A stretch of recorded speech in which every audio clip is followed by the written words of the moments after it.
So we just came back from a huge trip to Europe, to Greece, and we realized we hadn't really done an update on how it went. We tend to keep our private life, our personal life pretty private. And I did send out an email before we left that was like, hey, we're going to Greece and, follow us on social media if you want to see our updates there, which I posted a few times. And it got so much interest that it sort of reminded me that I was like, oh, people are interested in hearing about some of these things that we do that are sort of like not traditional. Yeah, this is the cherries on the cake, right? I mean, we do all this productivity stuff, but we don't do it because we're productivity nerds. We do it because we want to live this next level life. Mm-hmm. And a big part of living that next level life is going on vacation and enjoying life and actually being a human being and taking the family out and all that kind of stuff. So why don't we do a little mini recap? So let's start with all the sexy stuff that people want to hear. I know you guys. The deets. I know you want to hear the details, right? So just know that this isn't coming from a place of flexing at all. This is coming from a place of really wanting to inspire people and share with them like, hey, here's what's possible when you really take charge of your productivity in your life, because it's not just about getting more work done. It's actually about putting work in a smaller box so that you have more and more life that you can live. Right. Absolutely. And for us, that means travel. For you, it might not. We recognize it's different for everybody. But yes, we went to Greece. So Demir, tell us about it. I'm obsessed with Greece. I absolutely love the country. I think it's so friendly. It's so beautiful. I mean, we've been to, I think, 5 different regions of Greece so far. Oh my gosh. The food's everywhere. Amazing. The people are amazing. I mean, anybody who's been to Greece knows this. If you haven't been to Greece, get your butt to Greece. Right. It is a fantastic place to stay. I am like obsessed with spending long amounts of time in the Mediterranean and had this vision of like, what would it actually feel like to really almost like live there, set up camp there. So we decided to go for 5 weeks. And granted, remember when we were actual nomads, right? When we traveled permanently and we're full-time travelers, this really wouldn't have seemed like that long of a time. This would not have been a blip. Like we've spent 2 months in places, 3 months. Yeah. So I think for us, we were like, yeah, like a couple, 5 weeks, no problem. Of course, now we've got 2 kids. So that's a whole other thing that we'll get into in a little bit. But we were like, let's do this extravagant 5-week vacation. This was, I have to say, our pull out all the stops vacation. We were like, we're taking the nanny. Yep. We're taking 5 weeks. So then instead of trying to do the whole thing in one shot, we did a layover in Madrid. I mean, we rented a big villa. Yeah. We tried to do it as good as it could be done. We rented a car. Like we wanted to set ourselves up for success by having all of the, I guess, bells and whistles that would have made it like easier for a family to travel. And also, this isn't our first time traveling with the family. We did, a couple years ago, we did a whole month in Paris with Gigi. Last year, we did a whole month in Milan. And we went somewhere else. Croatia. That's right. When I was pregnant with Sabine, and we also had Gigi with us. So yeah, this is sort of like our third. No, and then earlier this year, we also did a month in the United States. Yeah. So this is like our 4th major trip as a family. Totally. So the details are we went to a place in the Peloponnese Peninsula called Nafplion. In fact, we were in a little town right outside of Nafplion called Tolo. Nafplion is like one of the Venetian towns. So I guess the Venetian Empire used to control that whole area of the Peloponnese, and they built a really Venetian looking town. The walking is incredible. The incredible downtown area. You could just walk it and walk and walk and walk. And of course, that's what happens in these summers. People come out late at night and just all the locals and the tourists come out, and it's just like in Italian, they would call it a passeggiata, just like walking with no particular reason, just to see and be seen and like hang out. You grab a coffee, or it's just very, very chill.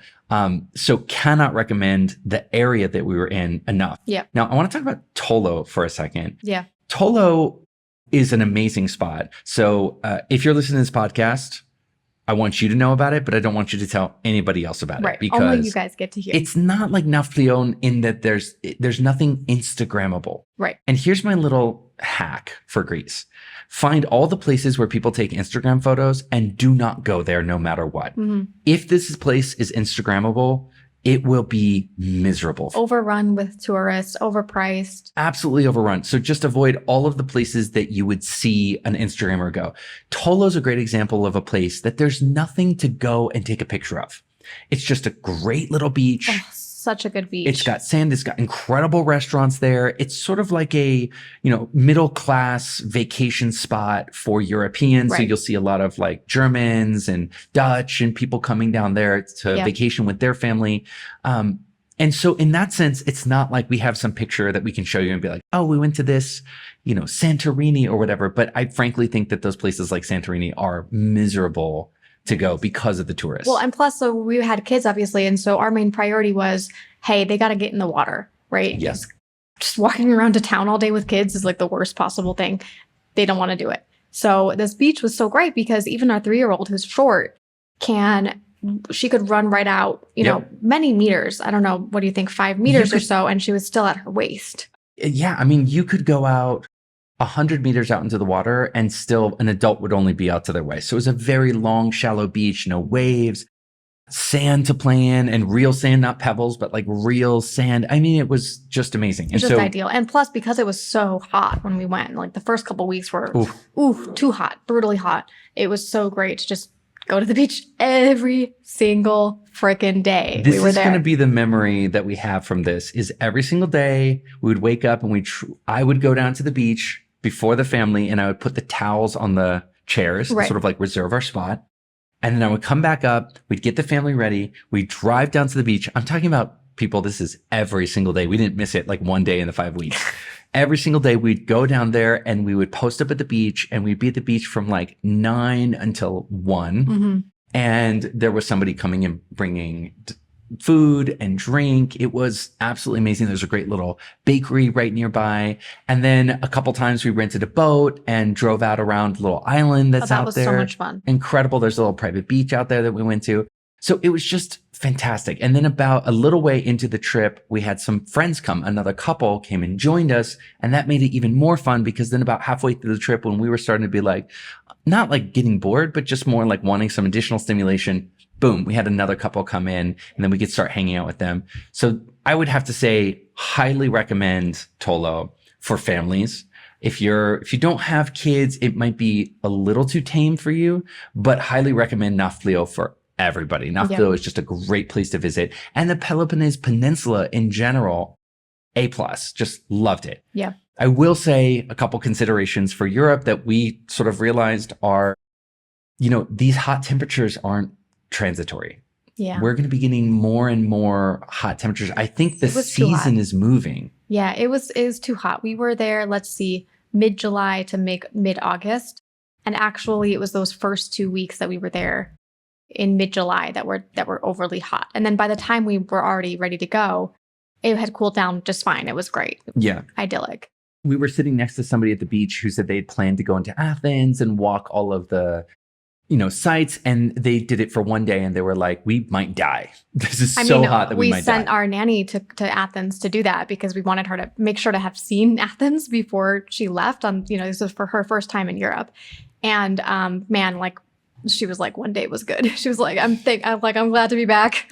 It was so hot. So hot. So I think a good thing to think about when it comes to Europe travel is I actually think that the season is going to move, meaning the middle of the season when people used to go to Europe and it was hot but not unbearable.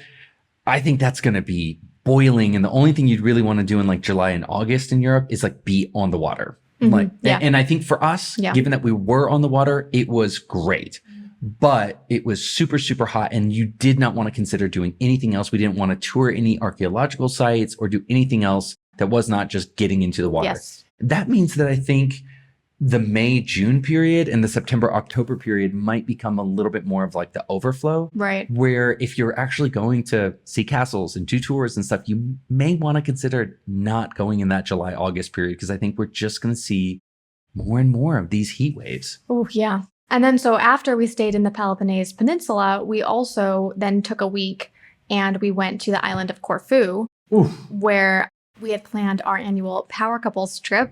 Huzzah! How many couples were there this year? Like 8 couples. Yeah, 9 couples this year. Yeah. One who actually came who had a kid with them. It was so exciting to not be the only one with kids. Oh, thank you. And our friends who are amazing travel bloggers as well, Max and Oksana, planned the whole thing. Yeah. And oh my gosh, it was just fantastic. So this is a not-for-profit venture. We don't make any money off of it.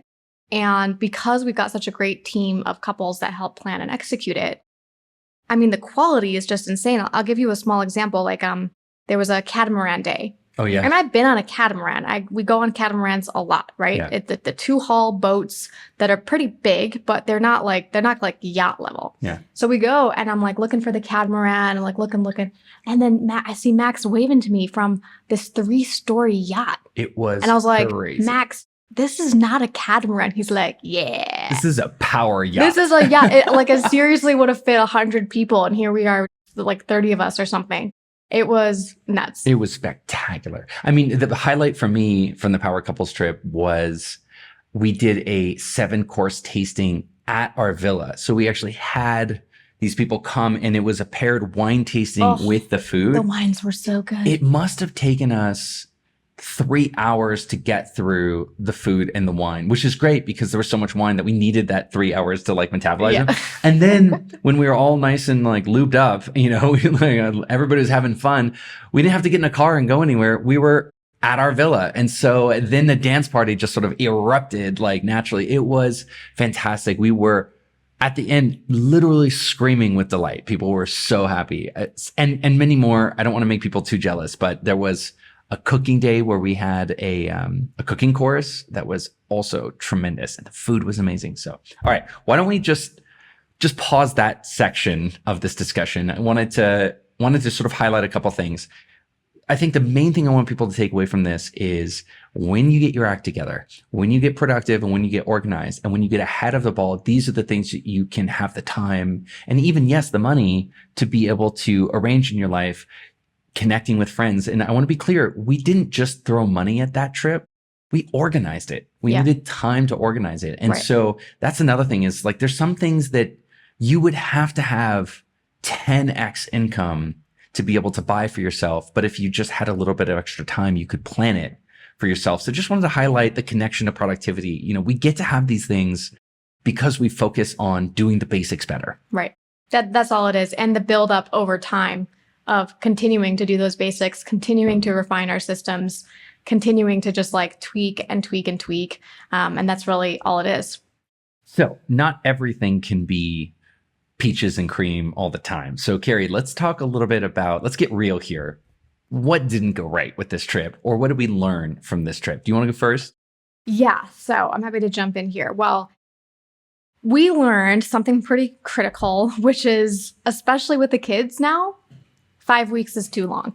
Way too long. We, unless we're moving there and we're about to, actually set up a whole apartment and house for ourselves, sort of being in a transitory state where we don't have all our normal systems, we don't have all our normal just like stuff that we can use for the kids is quite tiresome for that length of time. And we sort of aligned that in the future, sort of like 2 to 3 weeks maximum would be a much better length of time for a trip like this. There's certain things that when I tell people, I know they're not going to believe me. Like, for example, we had a cook, and we got to a point where we realized that when we added up all the pros and cons, it was actually better to not have a cook.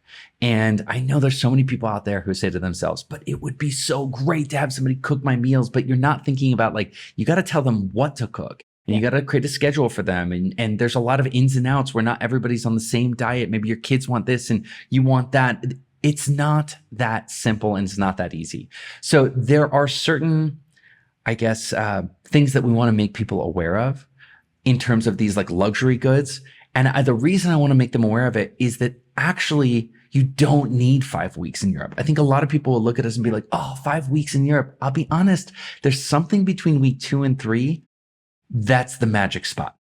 I think right at week 2 would be just a little bit too little, meaning when I got onto the plane, I would be feeling like I'm not ready to go yet. But there's something weird that happens by the beginning of week 2 to the beginning of week 3, that third week. Somewhere in there, I get to a point where I'm like, yeah, I'm good. Right. It's time to go. Yeah. Unless you're like moving to a lot of different spots or something, which we hate doing. Like we don't like fast travel. Yeah. That's nightmarish for us. You don't get as good food. For the kids, it's really hard. So we prefer just to go to one place and stay. And so I think that's what we did really well with this trip. But yeah, we think that it was just too long. Like, we were started to feel like, what are we doing here? Are we moving here? Because if we're moving here, let's settle in. Right. But we're not moving here. So it just felt like it started to drag a little bit towards the end. So that's one thing. The other is that I think part of the reason I really pushed for 5 weeks, even though Carey was, for the record, like, this is too long, is that I got like overly connected to like a fantasy vision. I really, for a long time, I love Europe so much that I've been playing with this idea of like, we're going to be that family that summers in Europe. Right. We're just going to grab the kids, and for all 3 months of summer, we're going to move to Europe and we're just going to live in Europe for the summer. And I just fell in love with that vision and got so committed to it. And I just was refusing to see anything that didn't align with that vision. So for me, this 5 weeks was like, this is just a warm up. Like, we're going to spend 3 months in Europe every year, from when the kids get out of school to when they get back in school. And it just doesn't gel with reality. And I think it took this trip to really finally like help me align with reality. Right. And that was sad, but good. And what's funny is it's not like the kids were unhappy or something. The kids loved it. They were fine. It was sort of more like you and me. It's like we had to do just things that we didn't want to do for so long, right? Yeah. It's like a lot more just dealing with things like cleaning and cooking and all these sorts of things that we have systems for back here in Medellin. And, we aren't able to do things that we personally find really fulfilling, like work, right? Like, we love working. It's part of what we like to do. So we weren't able to do that for so long. So, it was really more about you and me, I think. Yeah, I couldn't agree more. And the other thing is, like, there is a point at which the memory has been made, and staying longer, you start to go over the edge of the curve. Like, at 3 weeks, somewhere between 2 and 3 weeks, we'd really gone to the beach a lot. We'd had that memory of going to the beach. It wasn't like we did a lot in week 4 and 5. We just did a lot more of the same thing. Right. But we went over let's just say we went over the other side of the utility curve. And I do think if we didn't have kids, we probably would have felt like it was fine, because you're able to do and keep up with sort of your same routines and habits anywhere you are in the world. Yeah. But just with the added sort of like dimension of the kids, that really didn't work out this way this time. And I think maybe that's the big thread for me is I've been having a hard time since the birth of our first kid transitioning into not just being a dad, because emotionally I love the kids. It's more like how our life has to change to accommodate kids. And there's some things where I was like, no, I was just being stubborn. No, we're not going to change. We're going to be digital nomads, but we're going to be a family of digital nomads, and we're going to travel all over. Nothing's going to change. Instagram says it's possible. It's possible. I'm going to make it possible. And I love and admire that part of me that wants to live differently. But this was a moment where I could just see it wasn't good for anybody. It wasn't good for me. It wasn't good for you. It wasn't great for the kids. And so I think that's probably the big observation, was just sort of realizing that 5 weeks was too much, but also the bigger theme is letting go of that vision of doing summers in Europe and embracing where we're actually at as a family and what's actually right for the family. And isn't that the case so much that happiness as a family isn't ever about optimizing like one person's happiness or utility? You're always balancing against, what's great for all of us. What's the maximum overlap? Happiness. Right. Exactly. I couldn't agree more with that. Yeah, because some things too we didn't really anticipate. Like we thought, since the baby was sleeping really great at home here, that she would adjust pretty quickly in Europe, because that's how Gigi is. Gigi adjusts to time zones quite easily. No, Sabine didn't do that. Not for 5 weeks. We rented this big fancy villa. Oh my God. We had all of these amazing rooms, and we ended up sleeping on these double couches. Oh my gosh. We have to tell people how this happened. It was so absurd. We literally, Demir and I both were sleeping on pull-out couches. I was actually sleeping on a child-size mattress. And this was, for some reason, the optimal configuration, because the baby just would not sleep through the night. And so we were up with her every single night. And it was, oh my gosh, it was actually pretty comical now that you think about it. So the nanny ended up staying in the primo room. Yeah, the best room. The best room in the whole villa with its own private balcony that we were supposed to stay in. That was supposed to be ours. But because we were up with the baby so much, then we had to move downstairs. And then Gigi needed her own room with a door because we didn't want her to wake up when the baby woke up. And then the baby needed a door because she was screaming so loudly. And so we were left with the pullout. It was in the middle of the house. Hilarious. Oh my gosh. Hilarious. I'll just say one more thing that I think is actually lands in the pros column, but I think it's sort of like mixed. I think what's great about taking a longer vacation is that, especially in Western countries, in America specifically, we're so used to what I call like whirlwind vacations. Like you don't have enough time. And so you're trying to see all of Italy in like 7 days or 8 days. It's just this whirlwind. And so you go from working, whirlwind of life to whirlwind vacation and then right back into it, working. And so what happens is that there's a natural, I think, emotional, not damage. I don't want to say damage, but just like emotional, what would you call it? Like buildup, like of things that are happening in your life, things that you need to consider, realizations that are impending, things that are working, things that aren't working. And when you take a good amount of vacation, like 5 weeks, I think your subconscious says, oh, good. Yeah. We finally have time to consider some of these things. And just relax a bit. Yeah. Yeah. And the problem is, I think we think about vacation as this moment when only beautiful things happen. Right. Like, oh, I'm only going to think good thoughts. I'm only going to relax and just go, I'm only going to wear like beautiful clothes and like sip margaritas at the beach. It's going to be all good all the time. And what happened on this one, which I think was good, but didn't feel good at the time, was that there were some things that were happening in the background of my subconscious that sort of came up that I hadn't had time to consider before. And I finally had time.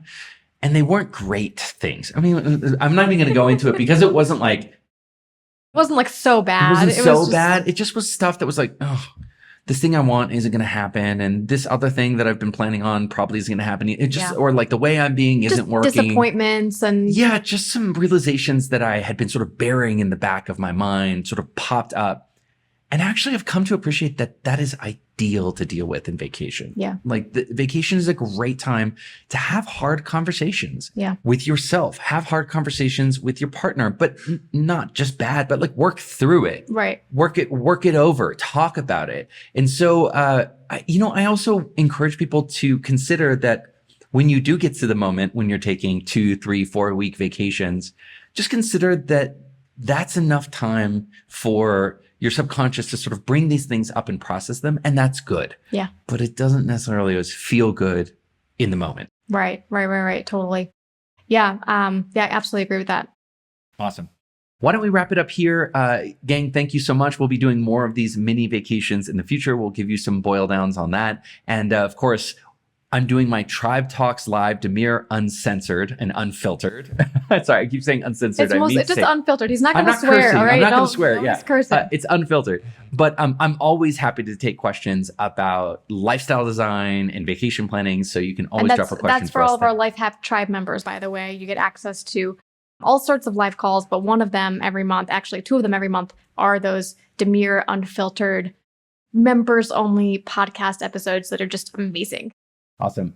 Thank you, everybody, for listening, and we'll see you on the next one.